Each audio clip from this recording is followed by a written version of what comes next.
Hello and welcome back. Thank you so much for spending time with us and practicing journaling as a habit. My name is Jen Vincent, and I'm the founder of Story Exploratory, where I offer identity work through guided exploration. And journaling is such a great way to get in touch with yourself, to reflect on how things are going in your life, and just to hear from yourself about how things are and if you need to make any changes. So we've been talking about journaling as a practice and growing it into a habit. And I gave some ideas last time for how to do that. And I wanted to hear, how has it been going? How's your journaling practice? I'll go first. I have to be honest, it's not quite the practice I want it to be. I just have to find more. I don't want to say I have to find time. I just need to stop and do it. I'm trying to, instead of giving myself a specific time to get something done, fitting it in. Because when I give myself guidelines, like I'm going to do it at 5 a.m. when I wake up, sometimes I don't want to do it when I wake up. So I'm trying to be like, when I just have a moment, to do it when I have the urge to do it, because I need to process whatever's happening in that moment. Mhm. Yeah. Yeah, Nicole? mine, I did it once, and I didn't do it again. I did, instead of doing it another time, I did email my children again, which I haven't done in a while apparently, so that was good. But yeah, making it a habit for me, I think I need to put it on my list because I'm a list person, so I think having that remembrance there would be helpful. Mhm. I like what Megan said about not really like having the time, but just making the time and deciding where it fits in.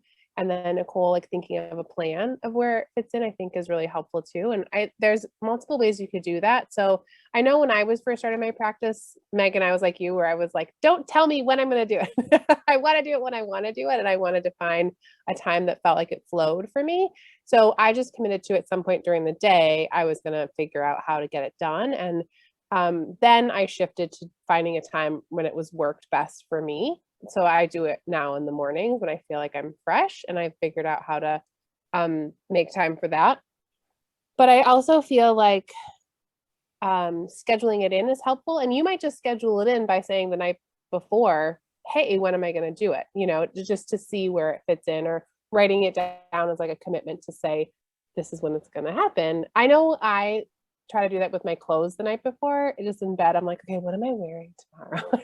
Think about what I'm going to wear. And you could do it. I mean, it could be something simple like that. Like, okay, what am I going to write tomorrow? When is it going to fit in? And we talked about like the reasons why we want to do it. So building a habit, I mean, there's so many different ways to do it, but I definitely agree that recognizing that you want to make the time and then a commitment to what that time would look like would be is a great thing to try. And you're getting to know yourself in doing that too, because you're learning like, oh, how do I make something into a habit? How do I commit to something? Like, am I the kind of person who doesn't want to be told when I'm going to do it, or am I going to commit to when? So I feel like those are all natural things, and it's okay.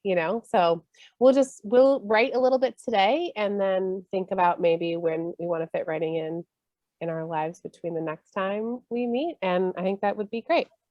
Okay, so we've been practicing 3 minutes and just taking 3 minutes to write and reconnect with where we are. I talked before about just like, where are you? What day is it? What's the weather like? Noticing things around you is really great.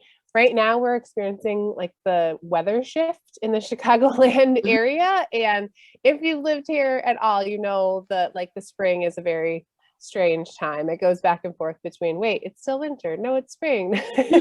So paying attention to the weather. And I especially have been appreciating the sun and recognizing when we do get some sun, because the winters are usually pretty dreary. So let's do our 3 minute free write. And again, if you want to start with where you are, what day it is, what the weather's like, that's a great place to start. Did anybody work on a habit loop? Did you think about that? I did not know. That's okay. You can still use mine. So just bring it on, blank page. Remember, just like celebrating that we're doing this. This is taking care of yourself. This few minutes to just pause is important. Okay, so bring it on, blank page, and I'll see you in 3 minutes. All right, bring it on, blank page.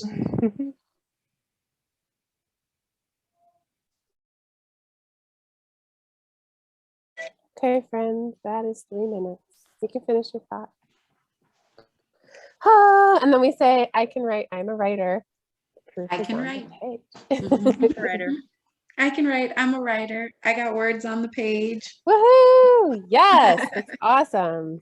Anybody want to share like anything good come out of it or a theme even? You don't have to share specifically what you wrote. So, yeah, Go you go ahead, Nicole. I'm having surgery in about a week, so it was about a lot of those feelings, the nervousness, excitement, the fear, you know, can go on and on. I'm afraid of anesthesia. I don't like being put under. I don't like narcotics really. So that groggy, crabby feeling you get if either of you have had surgery, there's when you're in recovery, you know, they're pulling you out of anesthesia and it's just like, I don't like that loss of control either. Mhm. Wow, those are big feelings. Mm-hmm. Did you know you had like have you already thought about all of this and processed all of it? Yeah, it's all preventative. Mhm. I'm BRCA2 positive, if anybody knows what that is. It's a mutated gene where I'm at higher risk for cancers than most women. I'm getting a double mastectomy is where I'm starting, and I have an 80% chance of getting breast cancer, not when, but when it's going to happen, not if. Wow. And the surgery after it's done will take me down to 3%. So I think it's worth the efforts and all of the emotions flowing through me right now. It'll be worth it in the end. Mhm. But there's that little voice in your head that's like, are you making the right choice? Is this a good choice? And you know, it's like, what person that had cancer was like, oh yeah, I wouldn't have done that if I'd known. So Right. Mm-hmm. I keep telling the voice to shut up. Like it's a good decision. Stop talking. Wow. Well, I hope that the writing is, another way for you to process. I had a similar experience this week where I was feeling conflicted. I'm a teacher, so this whole hybrid pandemic learning is definitely strange. And I was feeling like not so much my inner voice, but just knowing that, like, who am I as a teacher when I'm in this pandemic? So I made a list of like what I know about good teaching and then what I'm been doing, even though it feels strange in this pandemic. Mhm. And then it helped me see like I'm still doing things for my students that I would be doing to take care of them. It just feels very strange to me because it's in ways that I haven't done before. But making a list was really helpful to be able to see that and in a way quieted my inner critic that's like, you don't know what you're doing. I don't really Yeah. know what I'm doing in a pandemic, but I do know how to take care of students and I know my content and what I'm teaching and all of that. So yeah, so don't forget that writing it out is a way to like talk to your inner critic. I do that a lot where I'll do my inner critic on one side of the page, so whatever it wants to say, and then I'll talk back to it, so like this is, like you're putting yourself through this stress, but I know that it's going to be worth it. And then, but what about this? Well, I know this, and like just go back and forth until hopefully you can quiet that inner critic and maybe help yourself feel a little bit better. So, They're annoying, aren't they? and they don't go away. I really think they don't go away because they're coming from a place of fear and Mhm. wanting to, like, they ultimately are trying to help us out, right? They're trying to keep us safe in some way. Yeah. So yeah, giving it space, I think, to talk is a way to like be like, it's okay, little inner critic, we're gonna be fine. I Thanks think for sharing, Nicole. it's a very powerful decision that you've made, Nicole. And like, I think the loss of control of being like having your body being operated on, like you have no control over that. So that would be hard for me too. But the decision to take your health in like is so powerful to me to say, I am making the decision. I'm not going to wait. I think is huge. Mhm. Thank you. I might cry, but thank you. I do. I think it's huge.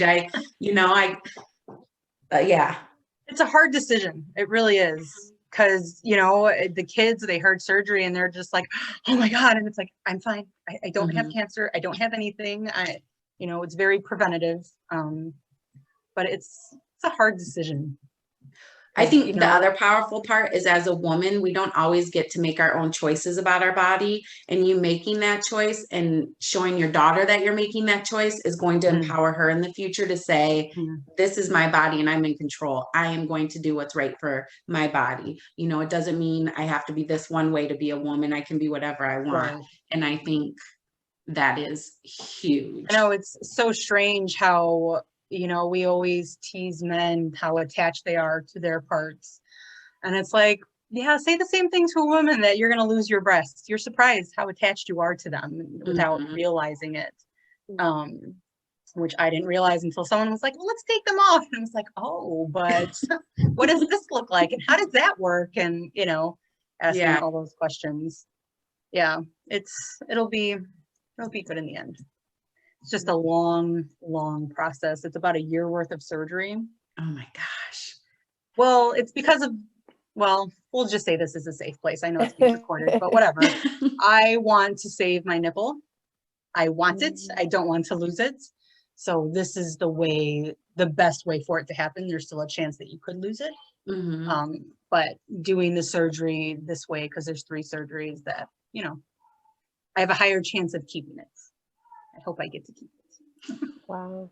I hope you do I think, too. yeah, I think Thank you.